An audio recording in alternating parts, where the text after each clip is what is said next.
నమస్తే.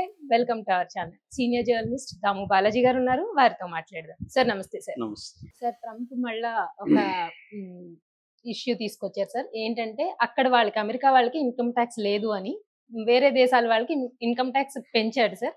అదొక ఇష్యూ అయితే తనకి అంటే అమెరికాకి హాని చేసే దేశాల్లో ఇండియా ఒకటుంది అనేది ఇండియా కూడా ఉంది అని అనౌన్స్ చేశాడు సార్.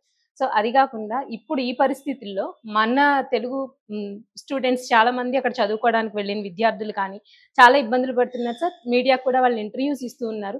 సో ఈ ఇష్యూని మనం ఎలా తీసుకోవాలి? నిన్న ఒక విద్యార్థి వెస్ట్ గోదావరికి దగ్గర ఒక పల్లె సురేష్ ఆ అబ్బాయి పేరు. తను డల్లాస్‌లో ఉంటాడు. అతను మీడియాతో మాట్లాడాడు. అతనేం చెప్తున్నాడంటే తను ఏదో కష్టాలు పడి బ్యాంక్ లోన్ తీసుకొని అక్కడికెళ్ళి జాయిన్ అయ్యాను. నాకు సంవత్సరానికి 40 లక్షలు ఖర్చవుతుంది ఇక్కడ. అందుకని నేను ఇక్కడ దగ్గరగా ఉన్న ఒక పెట్రోల్ బంక్‌లో పనిచేస్తున్నాను. దాంతో నాకు గంటకి $10 వస్తాయి. దాన్ని బేస్ చేసుకొని నేను రోజుకి ఒక 5, 6 గంటలు పని చేసుకుంటూ ఇక్కడ చదువుకోగలుగుతున్నాను. ఇప్పుడేమైందంటే వీళ్ళు ఇమిగ్రేషన్ అండ్ కస్టమ్స్ ఎన్ఫోర్స్‌మెంట్ అనే ఒక శాఖ ఉంది. ఐస్ అని పిలుస్తారు దాన్ని. ఈ ఐస్ డిపార్ట్‌మెంటు విపరీతంగా వచ్చేసి ఎక్కడికక్కడ ఈ పెట్రోల్ బంకులు, తర్వాత రెస్టారెంట్లు, తర్వాత సూపర్ మార్కెట్లు వీటికంతా వచ్చేసి ఎక్కడెక్కడ ఇండియన్స్ మిగతా వాళ్ళు పనిచేస్తున్నారు. వీళ్ళని పట్టుకొని వీళ్ళ దగ్గర ఉన్న పాస్‌పోర్ట్‌లు అవన్నీ లాక్కొని వాళ్ళ మీద కేసులు పెడుతున్నారు. వాళ్ళని ఇండియాకి పంపించేస్తామని. ఇది అన్ని దేశాలలో జరుగుతుంది గానీ మనకి ప్రధానంగా ఇబ్బంది అవుతుంది.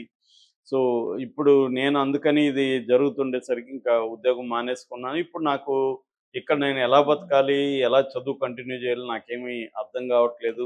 మా యూనివర్సిటీలో నాకేమీ పార్ట్ టైమ్ జాబ్ కూడా లేదు. కొంతమందికి మాత్రం వారానికి 20 గంటలు మాత్రమే ఇస్తారు. అది కూడా డబ్బులు సరిపోదు. తక్కువిస్తారు. అందరికి కూడా అది రావు. సో, నాలాగా చాలామంది వేలాది మందున్నారు. తెలుగు వాళ్ళు కూడా చాలా ఇక్కడ నరకం అనుభవిస్తున్నాం మేము. మేము ఈ ఈ పరిస్థితిని ఊహించుకోలేదు అని అంటున్నారు. ఎందుకంటే ఇది ఎప్పటినుంచో నడుస్తుంది కాబట్టి అవును. స్టూడెంట్లు ఏం చేస్తున్నారు, మనం ఏదో అప్పో సప్పో చేసి వెళ్ళిపోవడం. వెళ్ళిపోయి అక్కడ ఆహ్, పార్ట్ టైమ్ జాబ్ ఎందుకంటే ఎవరో తెలిసిన వాళ్ళో, ఫ్రెండ్ ఆఫ్ ద ఫ్రెండో ఎవరో ఉంటారు. అవును ఎవరినో సార్. పట్టుకుంటాము. పట్టుకొని వెళ్తే వాళ్ళక్కడ మనకి పార్ట్ టైమ్ జాబ్ ఏదో చూపిస్తారు. అలాగే ఏదో కష్టాలు పడి నిజానికి అదే హార్డ్ వర్క్. చదువుకోవాలి. మళ్ళీ ఒక 6, 7 గంటలు ఇక్కడ పని చేయాలి. సో, హార్డ్ వర్క్ చేస్తే కొద్దిగా మన మంచి ఫ్యూచర్ ఉంటది అవును సార్. అనుకోని వెళ్తున్నారు చాలామంది. సో, నేను మొన్న గూడా ఒకటి చెప్పాను. ఈ మధ్యనే ఓపెన్ డోర్స్ అనే ఒక సంస్థ ఒక రిపోర్ట్ సబ్మిట్ చేసింది.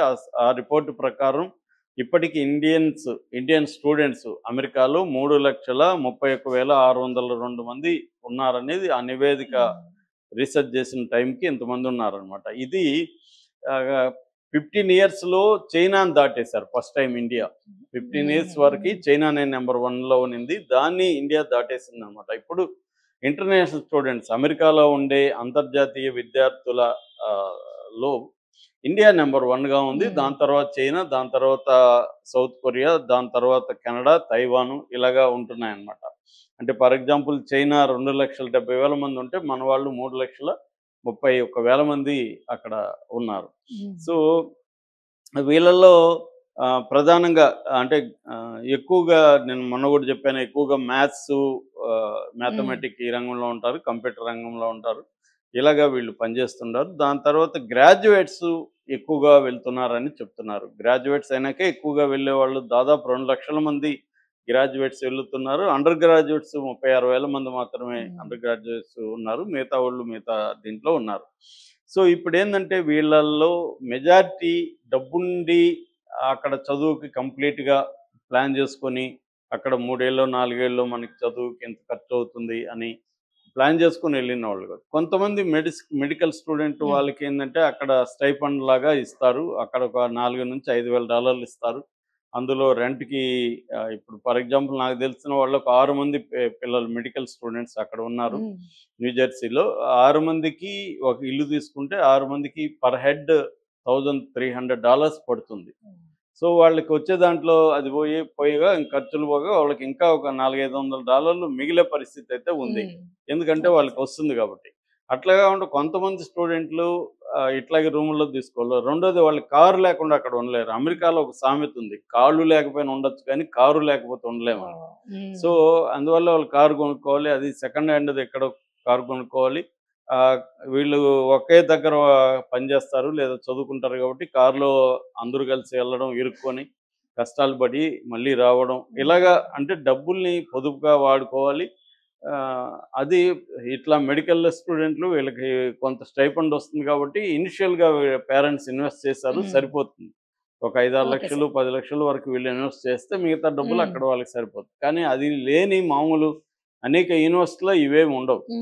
వాళ్ళకేమి యూనివర్సిటీ వాళ్ళు స్కాలర్‌షిప్‌లు గాని ఏమి ఇవ్వరు. ఇంకా వాళ్ళే డబ్బులు లాగుతారు. సో, లాగినప్పుడు ఫీజులు అవన్నీ ఎక్కువే ఉంటాయి. అక్కడ కాస్ట్ కూడా ఎక్కువే ఉంటది. సో, దాన్ని భరించే పరిస్థితి ఇవాళ లేదు. అట్లాగే ఇప్పుడు 18,000 ఇండియన్స్‌ని కూడా వీళ్ళు ఇల్లీగల్ ఇమ్మిగ్రెంట్స్.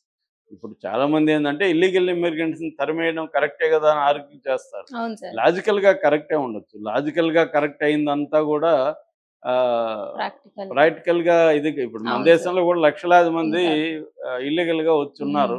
వాళ్ళందరిని ఒకేసారి పంపిస్తే గందరగోళం అవుతుంది. అవును సార్. ఇప్పుడు అందుకనే అమెరికా గూడా ఫేస్ చేస్తుందది. అమెరికా ఇప్పుడు మెక్సికోకి కొన్ని లక్షల మందిని మేము పంపిస్తామంటే మెక్సికో ఒప్పట్ల. అసలు మా వాళ్ళ కాదనేది ఎలా చెప్తావు? మా దేశం గుండా వస్తే మా వాళ్ళని నువ్వెలా చెప్తావు? మేము అలో చేయమని వాళ్ళంటున్నారు. అవును సార్. సో, ఇప్పుడు ఏందంటే వీళ్ళు అదేదో చెప్తారు గదా! ఉట్టికి స్వర్గానికి మిగిలిపోయారు మధ్యలో అని. అలాగే ఇప్పుడు అమెరికాలోనూ ఉండలేరు వాళ్ళు. తాము వచ్చిన దేశము యాక్సెప్ట్ చేయదు. వాళ్ళు ఏం జేయాలి? వాళ్ళకి ఉద్యోగాలు ఉండవాడ ఇంకా. ఉద్యోగం ఇవ్వడానికి గవర్నమెంట్ ఒప్పుకోవట్లేదు. ఇలాగ ఇప్పుడు దాదాపు 1,13,00,000 మందిని వాళ్ళు ఐడెంటిఫై చేశారు. ఇంకా గూడా ఐడెంటిఫై చేయని వాళ్ళుంటారు. ఇప్పుడు ఫర్ ఎగ్జాంపుల్ మన దేశం నుంచి వెళ్ళిన వాళ్ళు మొత్తం 54,00,000 మందో ఎంతో ఉంటారక్కడ. అందులో 2,20,000 మంది వరకి ఇల్లీగల్ ఇమ్మిగ్రెంట్స్ అంటున్నారు. వాళ్ళందరిని ఒక్కసారిగా ఎలా జేస్తారు? సో, ఇది ఒక మేజర్ ప్రాబ్లమ్. రెండో ప్రాబ్లమ్ ఏందంటే, ఇండియా మీద అతనేదో కక్ష కట్టినట్టుగా నిన్ననే అవును రీసెంట్‌గా సార్. మాట్లాడాడు. అదేందంటే, అమెరికాకి హాని చేసే దేశాల్ని నేను విడిచిపెట్టను అని చైనా, బ్రెజిల్, ఇండియా అని 3 పేర్లు చెప్పాడు. అంటే ఇండియా ఏమి హాని చేస్తుందంటే, ఇండియా వచ్చి అమెరికా గూడ్స్ ఇండియాకి ఇంపోర్ట్ చేసుకున్నప్పుడు వాటి మీద టారిఫ్స్ అనేవి ఎక్కువ పెడుతుంది. టారిఫ్ కింగ్ అని కూడా అన్నాడు ఇండియా. ఒక పక్క స్నేహంగానే ఉంటున్నారు. రెండో పక్క ఇండియాని కూడా తను సీరియస్‌గానే అమెరికాకి హాని చేసే దేశాల లిస్ట్‌లో టాప్ 3లో ఇండియాని కూడా తీసుకొచ్చాడు. మామూలుగా చైనా అంటే చైనాకి వాళ్ళకి మధ్య ఎప్పటి నుంచో గొడవలున్నాయి. నిజానికి ఇండియా మోడీ ప్రభుత్వం చాలా ఫ్రెండ్లీగా ఉంటుంది అమెరికా దీంతో. మన ఎక్స్‌పోర్ట్‌లు కూడా నంబర్ 1 కంట్రీ అమెరికానే. మనం ఎక్కువ ఎక్స్‌పోర్ట్‌లు చేసేది అమెరికానే. ఇప్పుడు అమెరికా గాని మన మీద అక్కడ టారిఫ్స్ ఏస్తే ఇబ్బందుంది. అందుకని పాలీలేటరల్ అని అంటారు. అంటే మల్టీలేటరల్ లాగా పాలీలేటరల్ అగ్రీమెంట్స్ చేసుకోవాలని నిన్న కూడా జయశంకర్ చెప్పాడు. అంటే ఇది మారడానికి షిఫ్ట్ అవ్వాల్సిన పరిస్థితి అయితే ఉంది ఇండియాకి. అమెరికా మీదే డిపెండ్ అయ్యి ఎక్కడెక్కడ మనం అవుతున్నామో దాన్నంతా షిఫ్ట్ చేసుకోవాలి. నిజానికి అమెరికా మన మొత్తం వలసల్లో అమెరికా వలసలనేవి తక్కువే.